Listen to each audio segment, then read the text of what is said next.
I have started my freelance video editing career over 5 years ago at this point, and since then I have built a YouTube agency and then started other businesses as well, but I have made a lot of mistakes along the way. And I see most freelance video editors who are starting out and also creative agency owners make some of these mistakes that I'm going to cover in this video that if you can avoid, you are going to be doing way better than them a few years from now. Hope you will enjoy, and let's get right into the first one. The first mistake I see beginners making all the time is not having their clients on auto billing. This is something that you can very easily set up in something like Stripe, for example, so that your clients get charged on their company card every single month at the same day. Now, the reason why this is great is, number one, it will be, just consistent for the client as well. They get billed the same time of the month every time. Also, it's easier for them because they don't have to manually pay the invoice and, do all that hassle or transfer you the money. But the biggest benefit of this is that they will not be rethinking the entire decision every single time they would have to manually put in their card details and pay your invoice for the month. There's this saying that every recall is a reframe, and this is really true, right? When you are, for example, subscribing to something like Spotify, you don't even really think about it because it automatically gets withdrawn from your account, right? But when you have to pay something manually, like for example, your personal trainer, let's say, you're going to be rethinking every time. Is it worth continuing with him? Is it not? Should that money be better spent somewhere else, right? So you want to get your clients who are on a monthly retainer anyways on auto billing, so they don't have to manually pay you every time, making it easier for them as well, and also increasing your average client retention by quite a lot.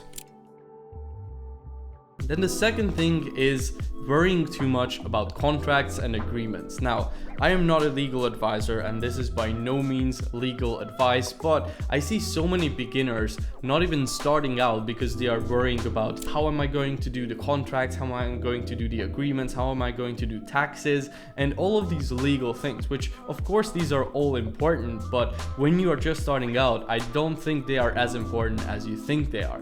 And the reason why is because if you charge even a few $1,000s per month, nobody is going to realistically sue each other based on that. So most business is done based on trust, especially at these lower levels when you're just working for a few $1,000s, maybe even $5,000 a month, right? Going to court over not delivering someone is way more expensive than just refunding the client, even if it's their fault. Now, the third mistake I see beginners making is charging too little. It's a very complex topic, right? Because you obviously want to charge based on the value that you give to the client, and a lot of people just don't know how to make an offer that is valuable. So for example, that is why we teach that in our private community, Grow Creatives. We teach people how to make a good offer and what to include in a good offer so you can actually charge high ticket prices. But a lot of people don't know how to do it, and they just end up undercharging for their time, which you shouldn't be doing if you're a good creative, right? If you have good creative skills, you should be making at least $50 to $100 per hour. So you need to understand that in life, you get what you think that you deserve, not what you actually deserve, right? So what limits a lot of people from also asking more money is their self-image, right? Like how they think of themselves. If you think of yourself as a $2,000 per month earner, well, you're going to be making $2,000 per month for the rest of your life, basically. If you think of yourself as someone who deserves $20,000 a month, you will more than likely get to $20,000 a month pretty quickly. If you think of yourself as someone who can make millions a year, you will eventually find a way to get there. The point is that you are only limited by your own perception of self. So this is something that you need to be, number one, aware of. Like, you watch this video right now, process this information. I know it's hard to kind of digest it and believe it if you've never heard this before, but it really is a super important thing.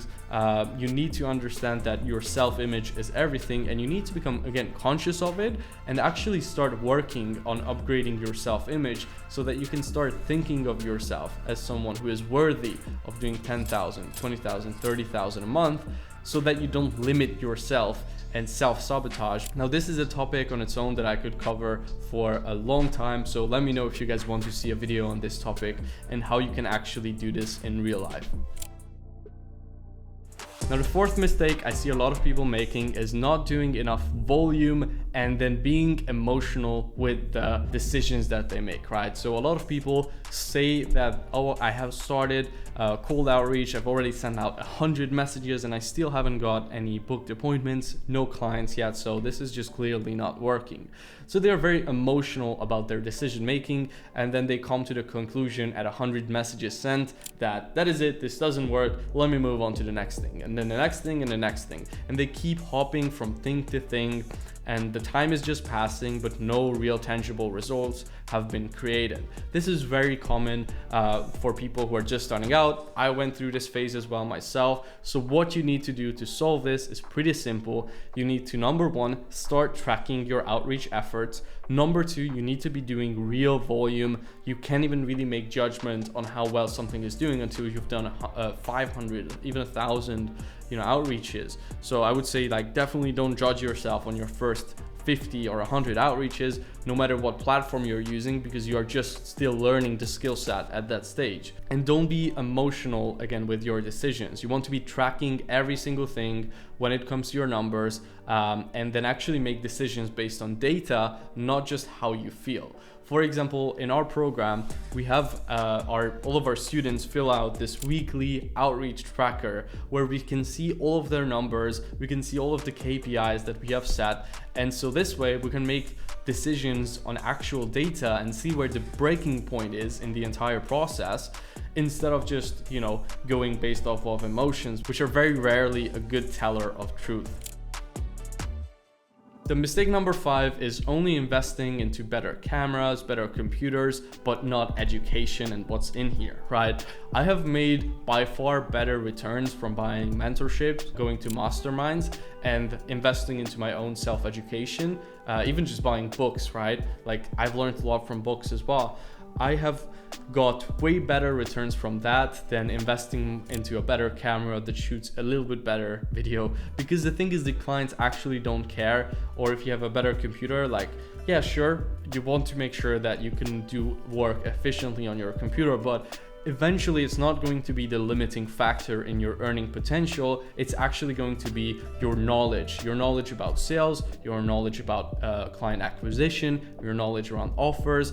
These are going to be the things that limit you from making more, and not necessarily not having an even better computer that can render even quicker, right? So don't just invest into gear, start investing into your own knowledge, own self-education as well, and that can make you a fortune.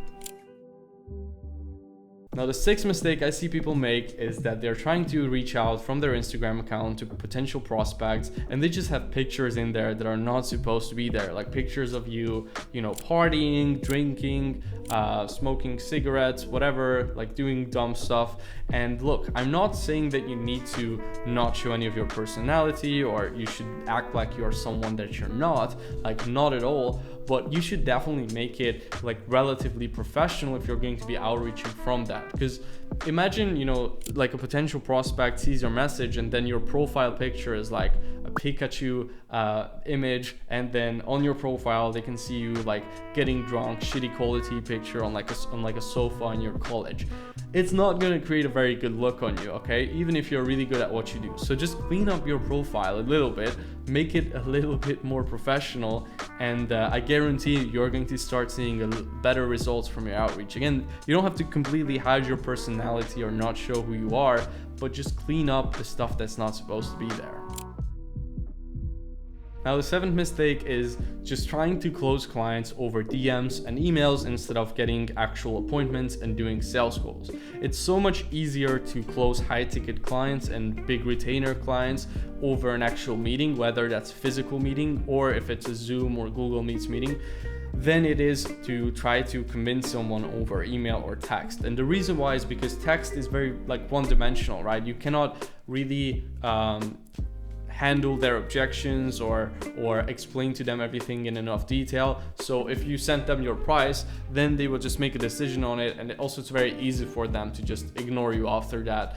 And when you are on a call, you can state your price, they can throw their objections at you, right? And then you can actually handle them. So you have a way better chance of actually closing a client over the phone even, or on a Zoom meeting, than you have over a text message. People who can, easily close deal over text messages or emails are the people who have a ton of credibility and have clients who are just necessarily like wanting to work for them, right? Like when the clients are fighting to work with you, then that's a different situation. But with most people, when you're starting out, it's more so the other way around. So for that reason, I would recommend you to try to start getting these, prospects that you're talking to on a call to discuss a package, instead of just trying to close them in the emails or DMs. Now, the next mistake that a lot of people make, and I've made this myself as well as pretty much all the other points in this video, is not reselling to existing clients or upselling your existing clients. Some of the easiest money you will ever make in your career are going to be when you are selling a new project or kind of like an additional service to your existing clients. And the reason for that is because they already trust you, so you don't need to earn someone's trust from scratch. And they will, if they like you, if they trust you, if they were happy with your services previously, then you definitely want to offer them an even bigger package. Maybe those clients you have worked with a year ago but you haven't done anything with together for a while, you can reach back out to them and ask if there's anything you could help them with, maybe offer them some different things that you could do for them. And again, reselling and upselling are some of the easiest money you will ever make. So I would highly recommend you to start doing it if you haven't ever tried it. Now, the next mistake is not asking people for referrals. It kind of goes back to the previous point, which is once you already have someone who is happy with your service, they trust you already, it's time for you to ask for a referral and ask for testimonials. More than likely, they're going to be actually happy to recommend you to some of their friends. It just haven't crossed their mind, right? So you definitely want to ask people to recommend your service to anyone they might know who could benefit from it. And you can even give them a little incentive to do so, right? You can give them maybe a free week or give them a percentage of the deal size or whatever it is, right? So referrals are super important as well. And also they're a good sign that you are doing something well in your business, because if you are getting referrals from your clients and if they are happy to do it, then you're probably doing a really good job at the actual service delivery. And last but not least, we have being indirect with communication. I hate this more than anything when somebody just writes a crazy long email because they are trying to sound smarter than they are and use all these filler words and just run on sentences. Same thing people do in Instagram DMs as well. Look, you want to be direct with your communication when you are trying to get something done, right? So don't try to write something in a super lengthy way to try to make yourself sound smarter, because it will actually just make you look dumber, okay? In business, in my opinion, you want to be efficient and direct with your communication. Of course, you gotta be aware of how the situation is and act accordingly, but in most cases, people prefer you being very honest, very direct with your communication. So if you're not going to be able to get something done on time and you already know it, just communicate it directly to the client. Maybe you can apologize for it, but don't just write to them afterwards once the problem already happened, a super lengthy email, and come up with excuses. Just be direct, be short with your communication, and be to the point and honest as well. I think that's something that goes a really long way, and your clients will love you way more if you communicate that way. So I hope you found this video valuable. Now, if you're someone who is a freelancer, maybe stuck below 5K a month, or you're just starting out, or if you are also someone who is a creative agency owner and you're stuck below 10 grand a month and you want to scale above 30K per month, then we have a program which might help you. It's called Grow Creatives, where we literally one-on-one coach people in our inner circle and help them get to that point where they are doing over 30,000 per month from a creative agency. So if you're interested in that, you can apply to work with us in the description below, and we will see whether we would be a good fit or not. So hope you enjoyed. See you in the next one.